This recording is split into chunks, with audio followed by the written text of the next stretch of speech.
Okay, class. Pag-usapan naman natin sa ngayon, etong zero-rated sales. Of course, nasa VAT pa rin tayo. Later on, meron tayong examples para ma-apply po natin itong zero-rated sales. Okay? Now, according sa tax code, no, the following transactions are subject sa zero-rated VAT or yung zero-rated sales. From Section 106A to A. Okay? You know where to find it, no? Tax code. If you don't have a copy, doon sa ibang mga nanonood na hindi ko estudyante, you can search Google. Hanapin niyo po sa Google. Type niyo po doon, tax code. Bibigay sa inyo yung access sa website ni BIR. So, updated po yan. According po sa tax code natin, the following are export sales of goods. Nilagyan ko ng open and close parenthesis. The sale and actual shipment of goods from the Philippines to a foreign country. Ayan meron tayong illustration dito. Puro palabas ng bansa. Irrespective of any shipping arrangement. Okay? Mapa, man yan, eroplano, mapa dagat, no? Of course, wala akong nilagay dito na by land. Kasi wala na po tayo dito no? Ano ang tawag nito? Yung nakalimutan ko yung dito sa may Borneo, no? Ano ang araling ito? Anong klaseng subject ito? Nakalimutan ko na bigla. Wala po tayong tulay na lupa, no? So by land lang by air tayo or by sea. If we are going to export sales from our country papunta sa ibang bansa. Let's say papunta ng Malaysia or sa Indonesia or sa Hong Kong, no? Or sa Singapore or sa Japan sa taas natin. So remember the sale and actual shipment of goods from the Philippines, mula sa Pilipinas papunta sa isang foreign country. Irrespective of any shipping arrangement, no? Kung paano man yung shipping terms. Okay, that. Meron lang akong iniskipan po doon, Now, paid for in acceptable foreign currency. Of course, nowadays, wala tayong barter, no? Payment is through cash or its equivalent in goods or services. Although, syempre, ang acceptable kasi sa ngayon sa ating mga export sales, sa ating mga sales in general or transactions ay pera ang payments. Okay, but pwede naman pong its equivalent in goods or services and accounted for in accordance with the rules and regulations of the BSP or the Bangko Sentral ng Pilipinas. That is considered an export sale. The sale of goods, supplies, equipment, and fuel to persons. So ano bang binibenta natin? Aside from goods, pwedeng mga supplies, no? Equipment and fuel to persons engaged in international shipping or international air transport operations. Okay. So they are considered as export sales. Pag nagbebenta daw tayo ng kung anumang mga merchandise and even equipment and fuel doon sa mga engaged sa international shipping or international air transport operations, that is considered export sales. Even if hindi talaga lumabas, no, yung ating mga items, yung mga merchandise natin. Provided that yung ating buyer, yung ating kakontrata, no, yung ating katransaction ay mga persons engaged in international shipping or international air transport. So that is considered as an export sales. Okay, what else? Ito pa. Sales to persons or entities deemed tax exempt under special law or international agreement, no? Also known as effectively zero rated. Okay, what are they? Or who are they, no?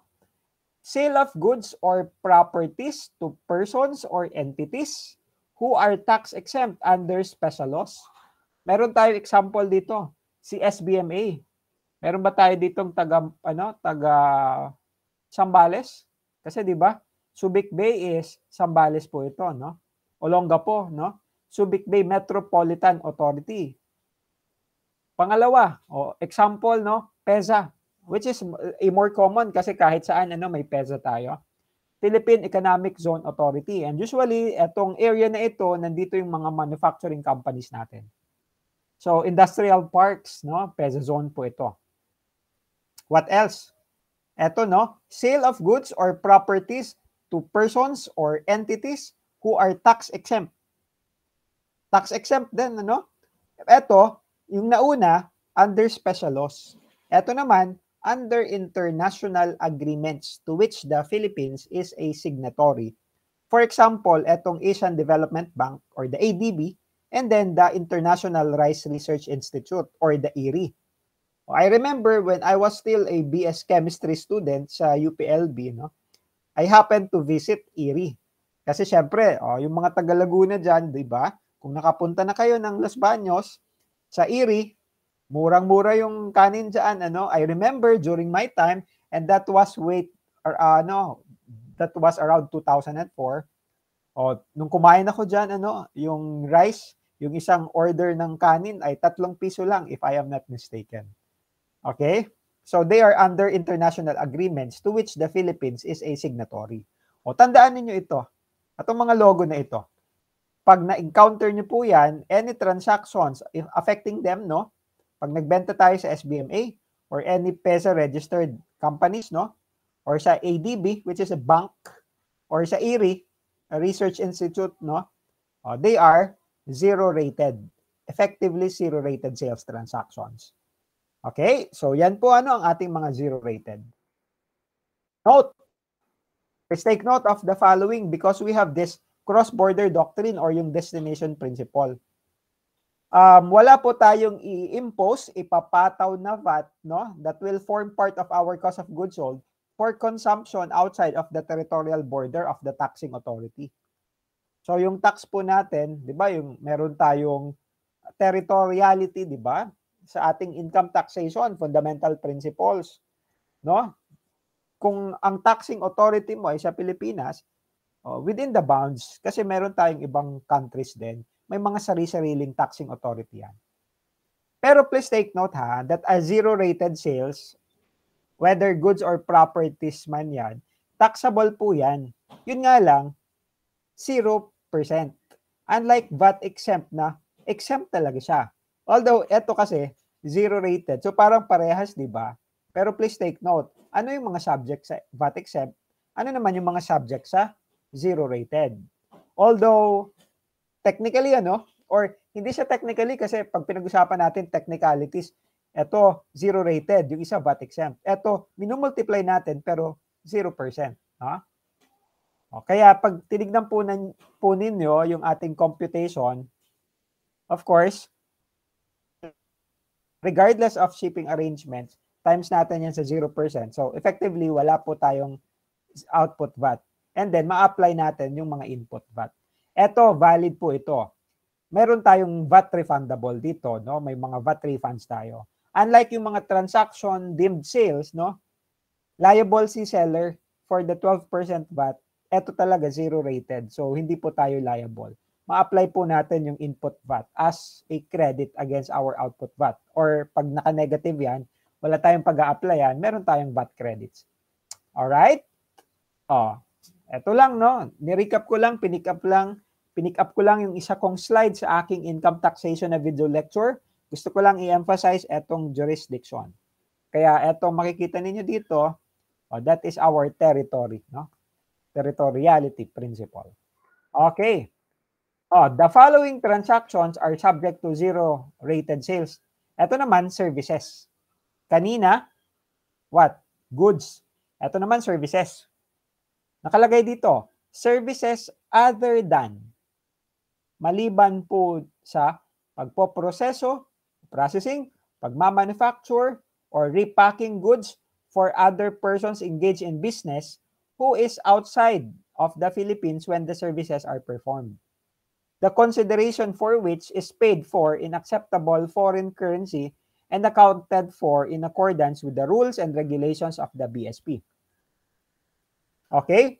Services daw na piniperform natin dito sa mga yan. Picture ko pa, no? Binigyan ko lang ng emphasis. Kunwari, ito yung ating territory, ito yung Pilipinas. Pag nag-provide ka ng services outside of the Philippines, outside of the country, okay, of course, other than processing, manufacturing, or repacking goods, no? Those are zero-rated, no? Sales, but more of services. Okay, what else? Services rendered to persons or entities whose exemption under special laws or international agreements to which the Philippines is a signatory effectively subjects the supply of such services to zero-rated or 0% rate. Same principle doon sa ating sales, except na ito, services. Pero applicable pa rin yung mga under special laws or international agreements na signatory si Pilipinas. Okay? What else? Eto, services rendered to persons engaged in international shipping or air transport operations, including leases of property for use thereof, and transport of passengers and cargo by domestic air or sea carriers from the Philippines to a foreign country.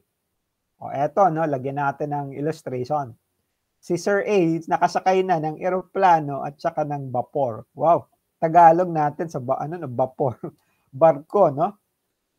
Please take note ha, services rendered to persons engaged in international shipping or air transport operations, including yung leases ng property, and transport of passenger, mga pasahero, no? And cargo by passenger or cargo by domestic air. Anong ibig sabihin ng domestic air? Pag domestic air, halimbawa yung ating mga Cebu Pacific, Zest Air. Although pag mga Cebu Pacific at saka mga Philippine Airlines, di ba, may international din sila. But when we are transporting passenger or cargo, yung mga domestic air and sea carriers nun, from the Philippines to a foreign country, so it becomes an export sales of services. Okay? Kaya dito, meron akong in-emphasize, nagmula dito sa Pilipinas, ito yung kinukonsider ko dito, no? Yung ating representation nitong transport, no, ng passenger or cargo by domestic air or sea carriers from the Philippines palabas. Okay? Sana naintindihan ninyo, ano? What else? Ito pa. Sale of power or fuel generated through the renewable resources of energy. Kagaya ng mga biomass, solar. Ito no, yung ating wind, solar. Ito, solar panel. Wind. O, yung ating mga windmill. Kung napunta tayo ng Ilocos, di ba? At saka sa Quezon yata, yung area na yon, no? Hydropower. Applying naman yung power of the water, di ba? Hydro. Geothermal and steam. Yung init from the ground. Ocean energy. Yung enerhiya coming sa karagatan, ano? And other emerging sources using technologies kagaya ng fuel cells and hydrogen fuels. They are also exempt. They are also zero-rated sales. Okay? Pag meron tayong bentahan nitong mga renewable energy na ito. They are export sales, no? Pag ito yung binibenta natin. Okay? Illustrate natin po ito. We have Farmalay, which is a local export-oriented enterprise engaged in the business of manufacturing face shields. In 2021, it sold to Mr. Doke of China under the term FOB shipping point. Ayan ano. Sir, sandali. May bearing po ba itong FOB shipping point? Malaman natin, no? Mr. Doke, okay, wants a specialized material for the face shields. He ordered this specialized material from another Philippine company, CCMI, or COVID Materials Incorporated. No? It was agreed that CMI will deliver the materials to Farmalay so that the latter can use the same for the face shields to be delivered to Mr. Doke in China. So, ilang parties ang meron tayo dito? We have Farmalay, which is a local export-oriented enterprise. We have Mr. Doke, which is our buyer. And we have also etong si CMI na kung saan kasi gusto ni Mr. Doke ng specialized material for the face shield. So sabi niya, sige, mag-usap kayo CMI and Farmalay. Etong materyales na ito ay manggagaling kay CMI, no? For the production of that specialized face shield. Okay? So ganun po yung arrangement, no? Now, the first question is, paano yung tax treatment for VAT purposes ng benta ni Farmalay to Mr. Doki? Okay? What is the tax treatment for VAT purposes? Paki-analyze po nito carefully. And after po ninyo ma-analyze, no? Well, of course, you can take a pause. And then, pag okay na kayo, play. And the answer, of course, you have to compare if you are correct. Because the answer here is letter B. Why? Sabi dito, subject to 0%. Actual shipment of goods to goods from Philippines to China is an export sale, subject to 0% VAT. O baka na-confuse kayo sa example ko, ano. Nisip niyo si Secretary Duque ito, no. Pero nasaan ba dito si Mr. Doki? From China. So export po ito kasi nasaan ba si Farmalay? Nasa Pilipinas. Local export enterprise ito. Si Mr. Doki, situated in China. So from Philippines to China po ito. Therefore, this is subject to 0%. Zero rated sales po ito. Okay? Please don't be confused with my example, and with the context. Alright? Question 2 tayo. What is the tax treatment naman of the sale of CMI to Mr. Doki? Okay?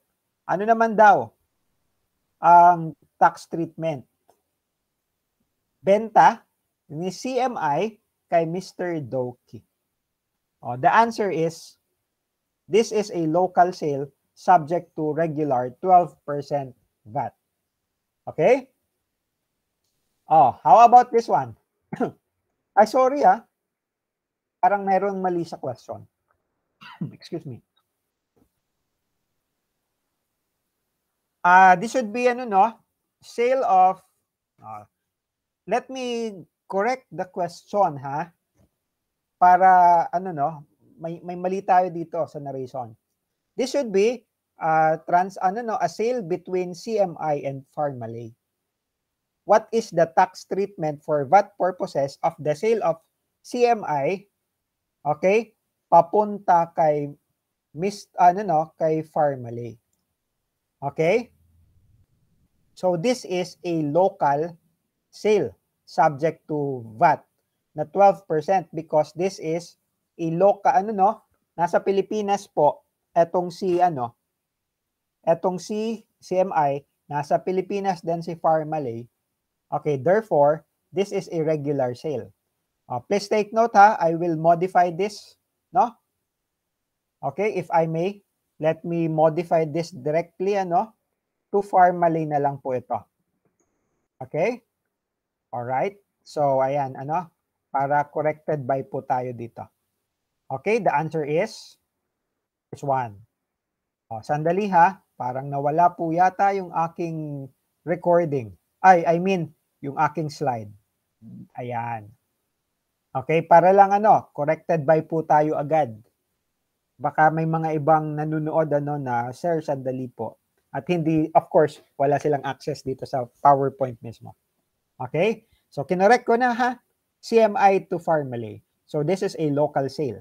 Okay?